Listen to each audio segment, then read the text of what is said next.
Ағаш еккен адам. Жан Женоның әңгіме желісі бойынша.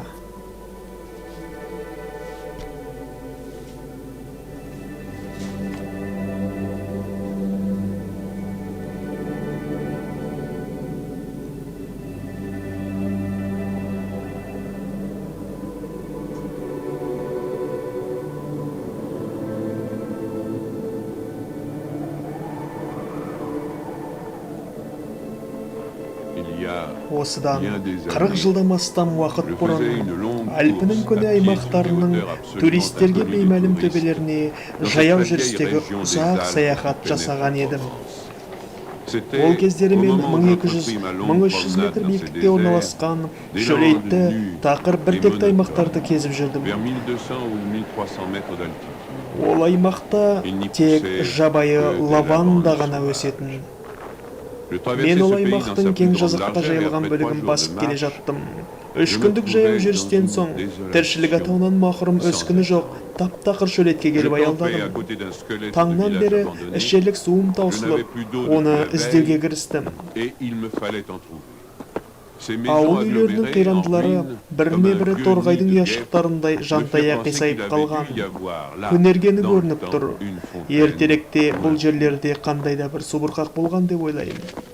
Субұрқақ расымен де бар екен, бірақ ол құрғап қалған.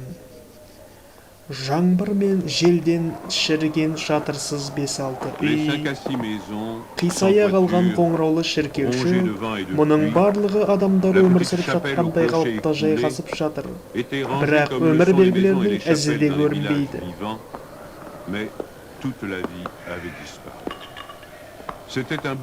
Маусым айының жайма-шуақ бір күні күннің сәулесі анық түсіп тұр. Бірақ осы бір тіршілігінен айырылған шөлейтті аймақта қу медиеннің азынаған дол жел соқты. Ол жел жабайаңның жемтігін торуылдаған сәтіндегідей қиранды үйлердің арасында ақырып даңғазаланып жатыр. Лашықты жинастыруға тура келді.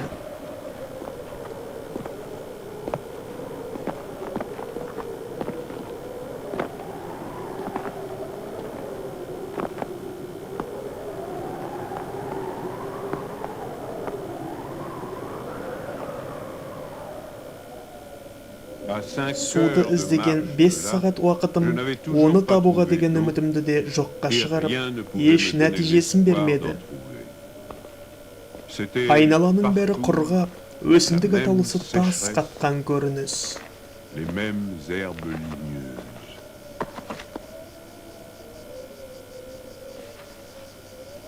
Кенет алыстан қарауытқан бір бейнені көзім шалып қалды. Жапанда біткен жалғыз ағашқа теліп, солай қарай жүре бастадым. Ол жалғызым Шопан екен. Ыстығы шыққан жерді жайлаған 30-ға жуық қойын бағып жүр.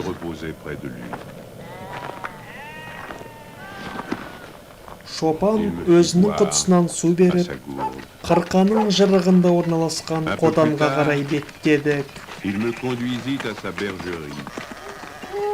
Шығыры берік құрылған қол құдықтың тұңғиығынан дәмі кермек суды тарта бастады.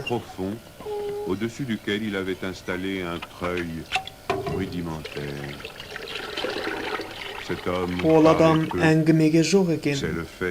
Дараланған өмір салтын ұстанушылардың арасында осындай жиі кездеседі.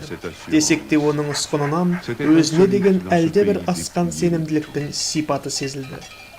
Айдаладағы ерекшелік деп те атауға болады мұны. Ол жұпыны лашықта емес, нағыз тас үйде тұрады екен. Бұл өлкеге келген бойда үйін тау қирандыларының өзі қалап салғаны көрініп тұр. Төбесі берік, әрі су өтпейтіндей етіп жасалған. Шатырға тиген желдің екпінінен тулаған теңіз толқындарының дыбысы естіледі.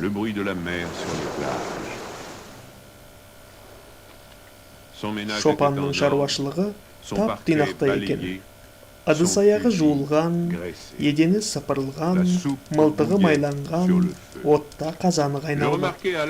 Менің оның таза қырынғанын, киімінің барлық түймелері түгел тігілгенін, ал киімінің қыртысы асқан ұқыптылықпен үтіктелгенін байқадым.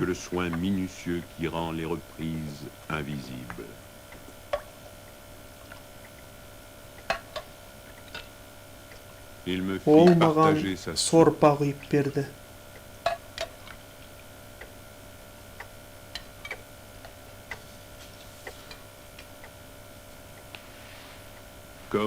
Ал мен ұсынған темекіден темекі шекпейтінін айтып, бас тартты. Үйіндегі иті иесіне тартқан тыныш, ойнақы қылығы жоқ екен.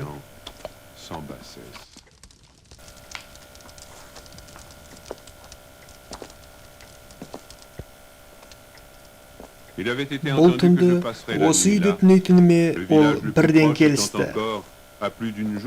Өйткені ең жақын маңдағы үйлерге жетудің өзі күн жарым күндік жаяу жол етін.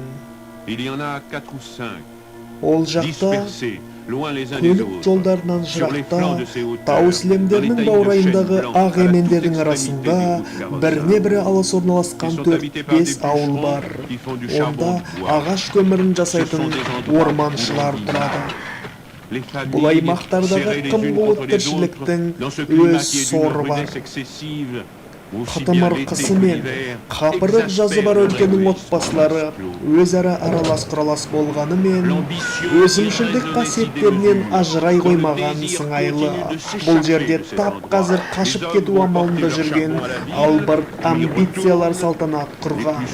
Еркектері қалаға қарай жүк көліктермен көмір апарып қайтып келеді. Осындай мінсіз шотланд жауынменде ең мықты деген мінездерге сызат түседі екен.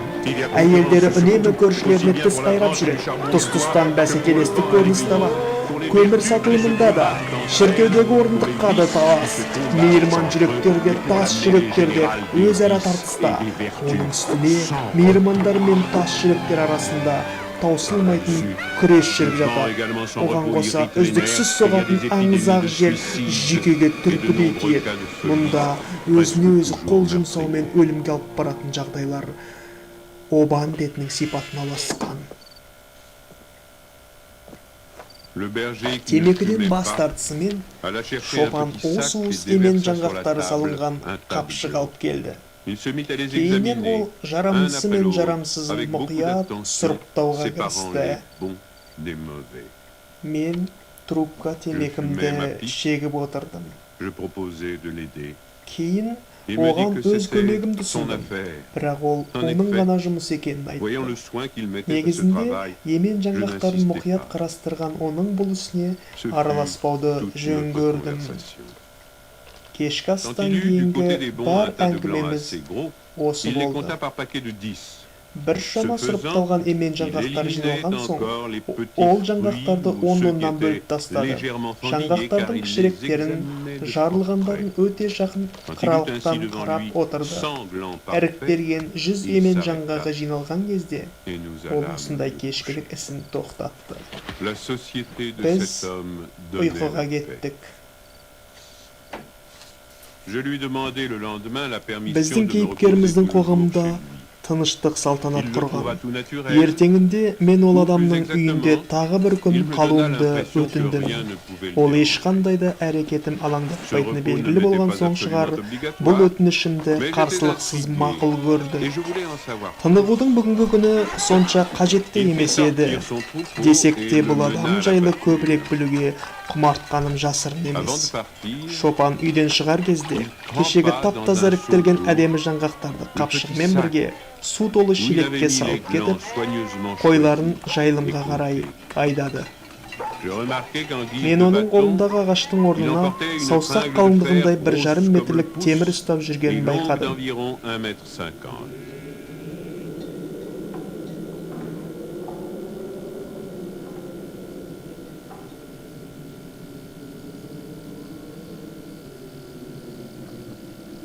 Мен әншейін қыдырып жүрген кейіп танытып, шопанның жүрген жолымен қатарласа жүріп отырдым. Жайылым кішігірім жартастың қойнауында екен. Қойларын итіне тапсырып, ол маған қарай беттеді. Мені ізгесіп жүргенге айтпайтын шығар деп қорқақтап тұрсам, тіпті де олай болмай шықты. Ол өз жолымен жүрген екен. Егер істейтін шаруам болмаса, бірге жүруімді өтінді. Төбеге көтерілісімен, ол өзінің темір сүйменімен ойық қазып, емен жаңғақтарын бір-бірден салып, топырақпен қайта жауып жатты. Ол емен егуде.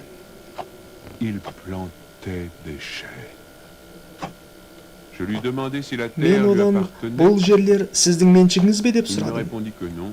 Ол жоқ деп жауап берді. Кімнің меншігінде екенін біледі ме екен? Жоқ, оны да білмейді. Жер жалпы аймақ тұрғындарына ортақ, немесе мұнымен араласпайтын жекелеген адамдардың иелігінде деп ойлайды екен. Кімнің құзырындағы иелік екені оны қызықтыра қоймайды екен. Осылайша бүгін ол асқан ұқыптылықпен 100 емен жаңғағын егіп тастады. Түстен кейін ол жаңғақтарды сұрыптауын жалғастырды. Мен болсам, ол кісіге сұрақтарды жаудырдан жалықпады. Жауап бермеуге амалы таусылған соң шығар, ол да әңгімесін бастады. Бұл жалғыздықта 3 жылдан бері ағаш егуін бастаған екен. Бүгінге дейін 100 мың ағаш отырғызыпты. Содан 20 мыңы өсіп жетілген екен. Оның есебінше 20 мың өскіннің тең жартысы кеміргіш жәндіктерден аман қалса, қалғаны көңілге жұбаныш орнатып көктеп өседі. Пайымымша, 50-ден енді асқан адамға ұқсады. 55 деп нақтылай түсті өзі. Ол кісінің аты Элзияр Буфия екен. Бұрынырақта жазық жайылымда өзінің фермасы болыпты. Жастық шағы сол шаруашылықта өтіпті. Алдымен жалғыз ұлынан, сонан соң жұбайынан айырылыпты. Құсадан көз ашудың амалы болса керек. Қойлары мен итін алып, жалғыздықпен дос болып, осы аймаққа келіпті. Бұл қорытындыға істейтін маңызы болмаған соң, бұл жағдайды оңалта бастауды жөн көріп, ағаш егумен айналысқан екен. Бұл шақта менің өзім де жастығыма қарамастан оқшау өмір түріне көшіп кеткен едім. Сондықтан жалғыз басты жандармен сырласудың жолын таба алатынмын. Десек те мен қателесіппін. Жас кезімде болашақты өз көзімше елестетіппін. Мен Шопанға 30 жылдан кейін оның еккен ағаштары ну орманға айналатынын айттым. Ол болса, Құдайдың жазған өмірі бар болса, 30 жылда бүгін мен көрген 10 мың еменнің 10 еселенген көлеміндей ағаш егетінін айтты. 3 жыл бойы шәмшат ағаштарының өсуін зерттеп, үйінің жанында жас шәмшат өскіндерін өсіріпті жүр екен. Қой аузынан қорғайтын ағаштар қағылған қоршаудың ішінде жас талдардың жайқалған көрінісіне қарап сүйсіндім. Келесі күні біз қоштастық. Жыл өтісімен 14-ші жылдың сұрапыл соғысы басталып, мен 5 жылға әскер қатарына қабылдандым. Жаяу жүргінші сарбаздың ағаштар жайын ойлауға мұршасы болмады.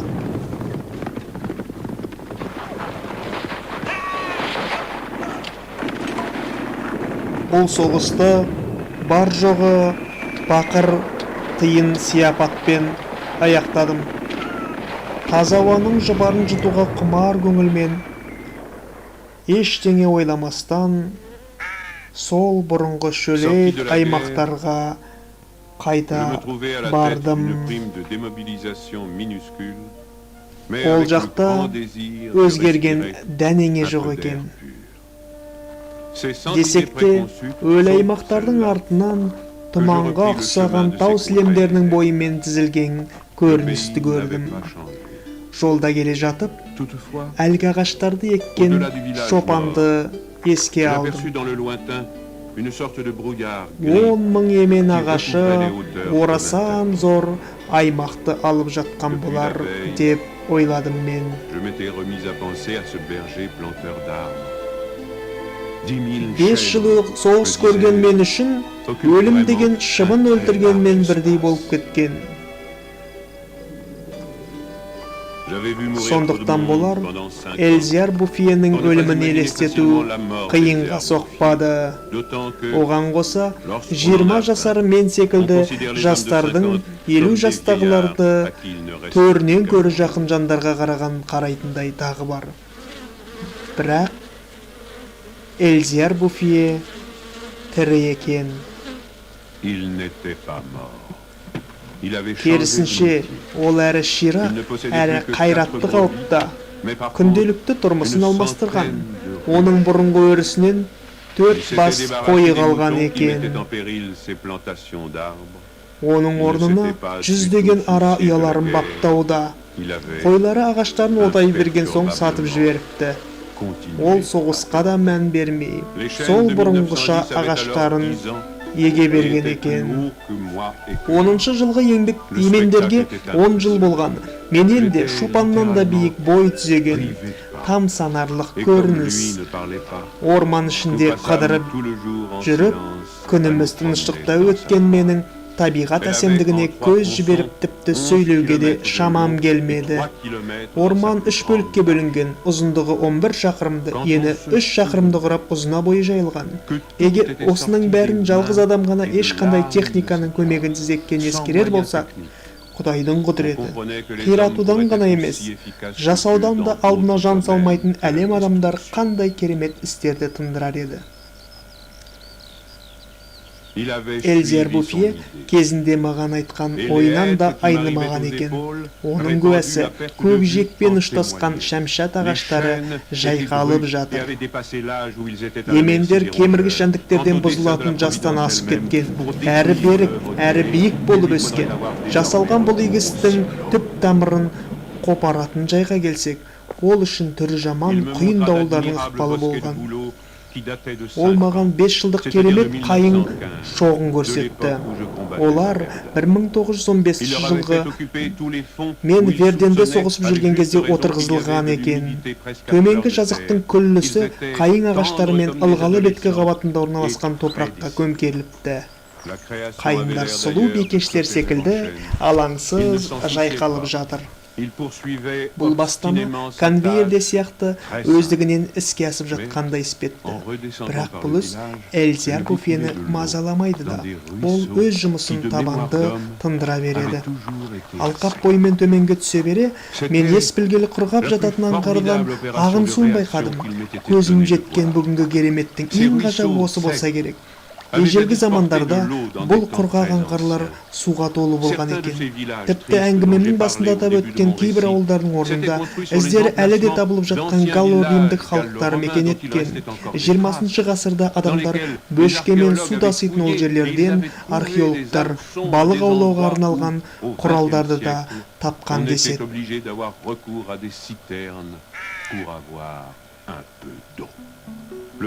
Кейбір тұқымдар желмен ұшып кеткен. Судың пайда болуымен талдар, көк шалғындар, бақшалар, гүлдер өсіп, өмірдің де мәні кірді. Алайда, бұл құбылыс ешкімді таңғалдырмайтындай әдеткі өмір дағдысына баяу еніп жатты. Қабан я болмаса қоян аулаған аңшылар жас ағаштарды табиғаттың өз заңмен пайда болған деп топшылайды. Сондықтан ешкім бұл адаммен жұмысына кедергі келтіріп жатпаған. Егер кімде-кім одан күдіктенсе, басқалары жоққа шығарып тастайтын. Кейіпкеріміз күдіктен тыс қала берген. Оның үстіне әкімшілікте немесе ауылдарда мынадай шексіз жомарттықтың асқан табандылықпен үйлесері кімнің басына кіріп қонады.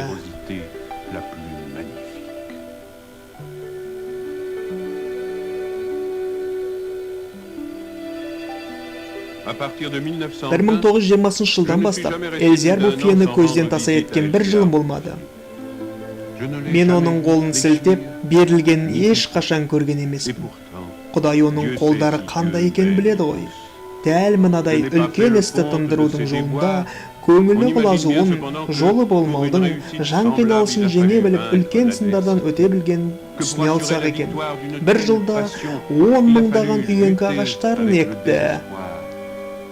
Олардың барлығы да өліп қалды. Жыл өтісімен үйеңкіні тастап, еменнен де жақсы өсетін шәмшат ағаштарын қайтадан еге бастады. Бұл адамның ғажайып келбетін нақтырақ елестетер болсақ, ол өзінің алып ісін жападан жалғыз жасаған айтпай кетпесек болмас. Мүмкін оның қажеттілігі де болмағанда шығар. 1930 жылы Эльзяр Буфьеге орманшы келеді. Ол шенді азамат табиғат орман қауіпсіздігін сақтау шарасы ретінде үйдің сыртына отты жақпауға кеңес береді. Онысымен қоймай, орманның өздігінен осылайша тез өскен бірінші рет көргенін айтады. Ол уақытта Буфье өз үйінен 12 шақырым қашықтықта шәмшат егіп жүретін. 35 жылы табиғи орманды зерттеу үшін толық бір делегация келеді. Орман және су ресурстары министрлігінің бастықтары, мамандар мен депутат та болады. Көптеген пайдасы сөздер айтылды. Қандай да бір іс-шара ұйымдастыратын болып шешті. Қуанышқа орай ешқандай шара қолданбады. Олардың жасаған жалғыз бір пайдасы орманды мемлекет қорғауына алып, көмір әзірлейтіндердің келуіне тыйым салғандары болды. Оның себебі әрі жас, әрі сұлу ағаштарға таң қалмай қарама мүмкін емес еді. Ағаштар тіпті депутатты да қайран қалдырды. Делегация мүшелерінің қатарында менің орманшы досым да болды.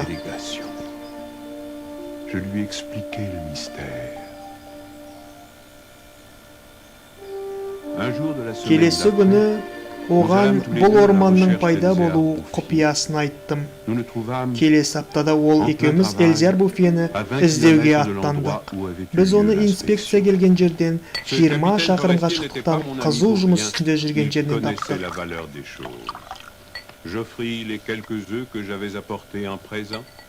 Өзіммен бірге бірнеше қайнаған жұмыртқа алып келдім. Үшеуміз ауқаттанып алып, бірер сағат мылқау қалыпта әсем пейзажды тамашалап отырдық. Біз келген жақ биіктігі 6-7 метрлік ағаштармен көмкерілген. Бұл аймақтың 1913 жылы қандай болғаны әлі есімде. Қу тақыр шөлейтеді. Бейбіт күн, тұрақты еңбек, таудың балғын ауасы, тағамдағы талғамдық пен жан тыныштығы бұл қарияның деніне саулық берген екен. Ол Құдайдың берген қуатын дұрыс пайдаланады. Мына қарқынымен әлі қанша гектар жерге ағаш егеді екен деп ойладым мен. Қош айтыспас бұрын, менің досым бұл аймақтың топырағына лайықты кейбір көшет түрлерін отырғызуға кеңес берді. Бірақ соншалықты қол қалаған жоқ. Ол қария, мен айтпасам да 100 есе артық біледі досым. Бір сағат жаяу жүрістен соң, ол бәрімізден де артық біледі. Бақытты болудың оңтайлы жолын тапқан сияқты деді. Досымның көмегінің арқасында бұл орманды ғана емес, бағбан қарттың да бақытын сақтап қала алдық. Орманшы досым орман қорғаушы 3 адамды сайлап, балташы адамдармен бармақ басты, көз қысты байланысқа түспейтіндей етіп қорқытып қойды. Орман 1939 жылдың соғыс уақытындағы келеңсіз жайттан ғана құтыла алмады. Автокөліктер ол жақта газа генераторлармен жүретін де отын жеткіліксіз болатын. Ағаштарды шабу 10-шы жыл басталғанымен ормандар көлік жолдарынан тым алыста орналасқандықтан мұндай өндіріс орны қаржылық көзқарастан қарағанда тиімсіз болып жабылып тынды. Мен соңғы рет Эльзяр Буфьені 45-ші жылдың маусым айында көрдім. Оның жасы 85-те еді. Тағы да сол шөлейтті жолдармен жаяу келе жаттым. Дегенмен соғыстан кейінгі құлдырауға қарамастан Дюран аңғары мен тау арасында рейстік автобус жүретін болыпты. Автобусты көліктің жылдам түріне Балауымнан болар, соңғы рет көрген жерлерді соншалықты тани алмадым. Маршрут жаңа жерлермен жүргенде көрінді. Алайда ауылдың атауын сұрастырсам, кезіндегі қу-тақыр жерлердің қазіргі көрініс екеніне көз жеткіздім. Автобус мені Вергон қалашығынан түсіріп кетті. Le car me débarqua à Vergon. 1913 жылғы бұл қыстақтың 12 қиранды үйі мен 3 тұрғыны ғана болатын. Ол тұрғындар бірін-бірі жек көретін, аң аулап өмір сүретін нағыз жабайылар еді. Өздерінің физикалық әрі моральдық қалыптарына қарасаңыз, ежелгі адамдардың сипатында дөп келеді. Қанша дегенмен бәрі өзгеріпті. Ауасы да өзгерген. Бұрынғыдай ұйтқыған жел емес, жұпары мол, жеңіл самал күтіп алды мені. Жоғары жақтан ағын судың даусындай орман ағаштарының шуылы естіліп тұрды. Және бір тағдай қақтырған жағдай бұлақтан аққан нағыз мөлдір судың ағысын естідім. Бұл жерде суы тола су бұрқақ жасап қойыпты. Көңілімнің тағы бір жайланғаны, оның айналасына қалыңдығы шамасы 4 жыл бұрын егілген қайта тірілудің символы жөке ағаштары отырғызылған екен. Одан қалды, Вергон үкіметінің арқасында еңбек жанданысын сақтап қалған. Бұл дегеніңіз үміттің оралғанын білдіреді. Орнын қирандылардан тазартып, жартылай қираған үйлерді бұзып, 5 үйді қалпына келтіріпті. Қыстағымыз қалашыққа айналып, 4 жас отбасымен қоса есептегенде, тұрғындар саны 28-ге жеткен екен.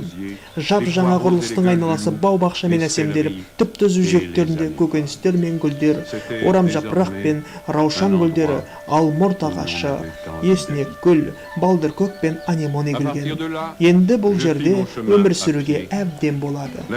Әрі қарай жаяу жүре бердім. Біздер әрең құтылған сұм соғыстан кейінгі өмірді қайда бастап кету қиынға соққаны белгілі. Десек те, әр қиыншылықтың артында бір жеңілдік бар. Тау баурайында өскен арпа мен қара бидайды алысырақ жайылым шалғындарында көрдім.